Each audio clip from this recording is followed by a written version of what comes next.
Santiago in the 1960s was a city of stark contrasts and sharp divides, a place where progress and poverty existed side by side.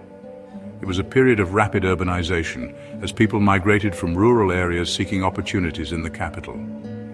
This influx of people strained the city's resources and infrastructure, leading to the growth of informal settlements. Gleaming avenues, symbols of modernity and prosperity, were shadowed by sprawling shanty towns, known as poblaciones, on the outskirts. These makeshift communities were a testament to the inequalities that plagued Chilean society. The stark contrast between the affluent and the impoverished was a daily reality for the residents of Santiago. In the poblaciones, families built homes from scraps of corrugated metal, wood, and whatever materials they could find. These dwellings offered little protection from the elements, but they represented a sense of belonging and community for those who had been marginalized by society. They were bracing against the biting cold of winter and the ever-present reality of poverty. Resources were scarce, and the struggle for survival was a constant battle. Every day was a struggle for these families, a relentless pursuit of basic necessities like food, water, and shelter. The weight of their circumstances was heavy, but their spirit remained unbroken. Parents left before dawn, their silhouettes fading into the dim light to find any work they could, often in menial jobs that barely provided enough to sustain their families. They were leaving children in the care of neighbors, older siblings, or anyone willing to offer a helping hand in their absence. Childhood was often cut short, as young ones were forced to take on responsibilities beyond their years. There were no daycares or formal support systems, no government safety nets, only a fragile web of trust and necessity that bound the community together. This reliance on one another was essential for survival. The outside world often seemed indifferent to their plight, and political unrest simmered in the background, a constant reminder of the instability and inequality that permeated Chilean society. The promise of change was always present, but its realization remained elusive. For these families, survival was everything. Ideology and political debates were distant concerns, luxuries they could not afford to dwell on when faced with the daily struggle for food, shelter, and safety. Community was their fortress, a refuge built on shared hardship, mutual reliance, and the unwavering belief that they could overcome any obstacle together. It was a testament to the resilience of the human spirit in the face of adversity. In this world, a helping hand was more than just an act of kindness. It was a lifeline, a symbol of solidarity, and a testament to the enduring power of human connection. And when someone offered safety, security, and care for their children, a flicker of hope took root in their hearts, promising a brighter future for the next generation. But sometimes hope can be a dangerous illusion, a fragile promise that can be easily shattered by the harsh realities of their world. The shadows of uncertainty always loomed large, threatening to engulf their dreams. In the heart of this close-knit community, where neighbors knew each other's names and front doors were often left unlocked, a new figure emerged. Into this world stepped Juana Castro, known affectionately as Chuchunita. She was more than just a neighbor. She was a warm, motherly presence, radiating kindness and approachability.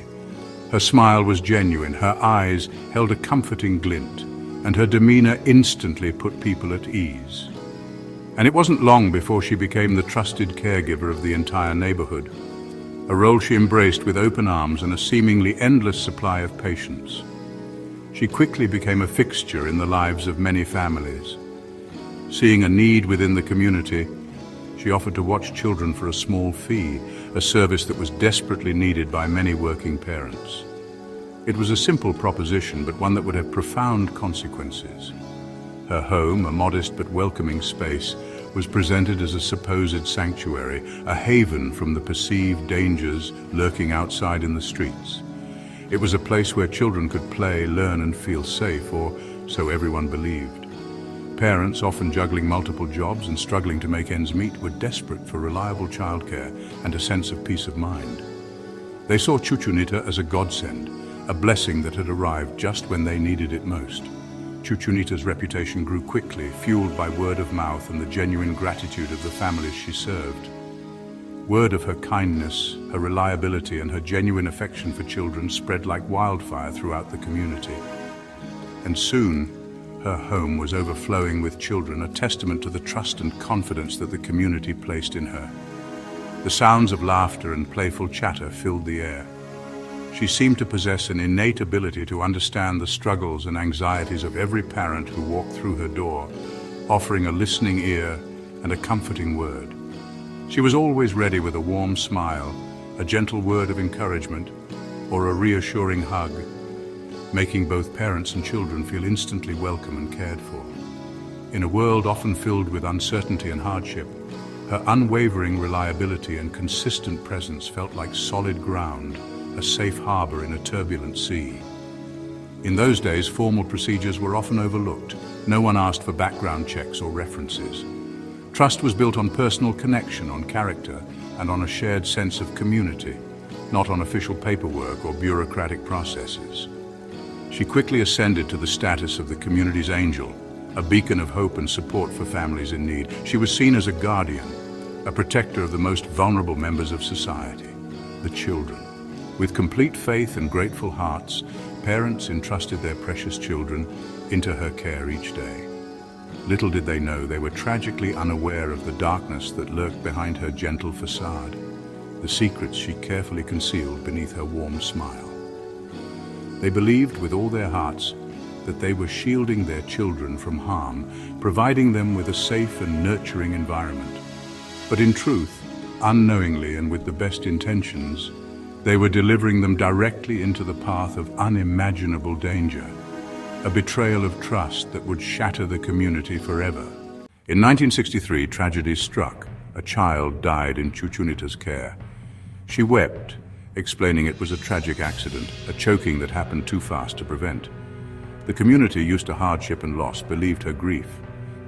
In a place where child mortality was common and resources scarce, her story made sense. Authorities barely investigated. The death was written off as a sad accident. Instead of suspicion, the tragedy deepened the community's trust in her. Parents rallied around Chuchunita, grateful for her continued help. The first crack in her facade was quickly covered. She continued caring for children, her reputation untarnished. The truth was buried, along with the child. And so the angel of the neighborhood remained above suspicion. Over the next 2 decades, more children died in Chuchunita's care. Each time she had a new explanation, an accident, a sudden illness, a hidden condition. The community's trust shielded her from suspicion. No one wanted to believe the worst. In a world where tragedy was common, her stories were accepted. Poverty and lack of oversight meant each death was treated as an isolated incident. There was no system to connect the dots, no investigation into the pattern. The deaths blended into the background noise of hardship. Chuchunita operated with impunity, her secret safe. The bodies of children accumulated, but no one was counting. The pattern was hidden in plain sight. In the shadows of a seemingly idyllic community, a sinister secret was carefully concealed. But the truth, however deeply buried, always finds a way to surface. And in this case, the truth began to unravel thanks to one mother, Rosa. Rosa, like many others, entrusted her children to the care of Chuchunita, a beloved figure in their Chilean town. She lost her first child in Chuchunita's care, a devastating blow that no parent should ever have to endure. Overwhelmed by grief and trusting in the explanations provided, Rosa initially accepted the explanation with a heavy heart. The pain was immense, but she found solace in the community's shared grief and the perceived innocence of Chuchunita. But tragedy struck again. When her second child died the same way, under similar circumstances, a seed of doubt began to sprout in Rosa's mind. The unbearable weight of grief began to shift, and suspicion replaced grief. The coincidences were too glaring to ignore. 2 children, 2 deaths, both entrusted to the same caregiver. The odds of such a tragedy occurring twice seemed impossibly slim. One caregiver, Chuchunita, the woman everyone trusted, the woman who seemed to radiate kindness and compassion. Rosa knew this was no coincidence. A mother's intuition, sharpened by unimaginable loss, screamed that something was terribly wrong. The community, steeped in their unwavering faith in Chuchunita, tried to reassure her, dismissing her fears as the product of a grieving mind. But Rosa refused to be silenced. She wouldn't let her children's deaths be dismissed as mere accidents. She spoke out, her voice trembling with a mixture of grief and unwavering resolve. Sharing her story with neighbors and authorities, Rosa sought to uncover the truth, no matter how painful it might be. At first, few believed her. Her accusations seemed preposterous, a desperate attempt to make sense of the senseless. Chukwunita's image was too strong, her reputation as a caregiver unimpeachable. To question her was to question the very fabric of their community. But Rosa persisted, fueled by a mother's love and an unyielding determination to find justice for her children. Demanding answers and refusing to accept another accident, Rosa challenged the authorities and the community to look beyond the surface. Her pain became a rallying cry, resonating with other mothers who had experienced similar losses or harbored unspoken fears. Slowly, Rosa's unwavering conviction began breaking through the wall of trust, planting seeds of doubt in the minds of those who had once dismissed her. Rosa's courage forced the community, a community blinded by faith and familiarity, to confront the unthinkable, that the angel in their midst might be something far more sinister. She had lost everything, her children, her peace of mind, and the trust she once had in her community. But her determination sparked a reckoning, a long overdue examination of the events that had plagued their town. The angel's mask was beginning to slip, revealing the darkness that lurked beneath. Sometimes it takes one voice, one act of defiance to shatter a deadly silence and expose the truth, no matter how painful it may be. Rosa's persistence finally forced authorities to act. An investigation began, compiling a list of children who had died in Chukwunita's care. The numbers were alarming, far too many for coincidence. Investigators exhumed bodies, seeking answers in the graves. Forensic evidence revealed the truth. The children had been suffocated, shaken, or beaten. The stories of accidents were lies. These were homicides. The community was stunned as the evidence mounted. The angel of the neighborhood was unmasked as a predator. The case shifted from suspicion to certainty. The truth, long buried, was finally exposed. Justice was now within reach. Confronted with the evidence, Juana Castro confessed. She admitted to killing the children, her motive chillingly simple. Their crying annoyed her, or they were inconvenient when she wanted to go out. There was no remorse, no sorrow, just cold detachment. The children were obstacles, not lives to be cherished. Her confession shocked even the most hardened investigators. The official count of victims was staggering, but many believe the true number is higher. Decades of unchecked violence had left a trail of unmarked graves. The community's trust had shielded a killer. The case was closed, but the scars remained. The question lingered. How many more were lost? News of Chukwunita's crimes sent shockwaves through Santiago and beyond. The media dubbed her the angel of death of the shantytowns. The community was devastated. Trust shattered, guilt and anger mingling with grief. Neighbors who once defended her now faced the horror of their mistake. The case became a national reckoning, exposing failures in oversight and protection. The trial was a spectacle. Chukwunita remained cold and indifferent.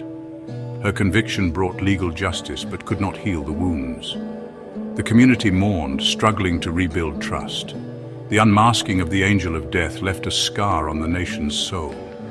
Some wounds, once opened, never fully heal. Juana Castro's case is a warning, a story of vulnerability, trust, and systemic failure.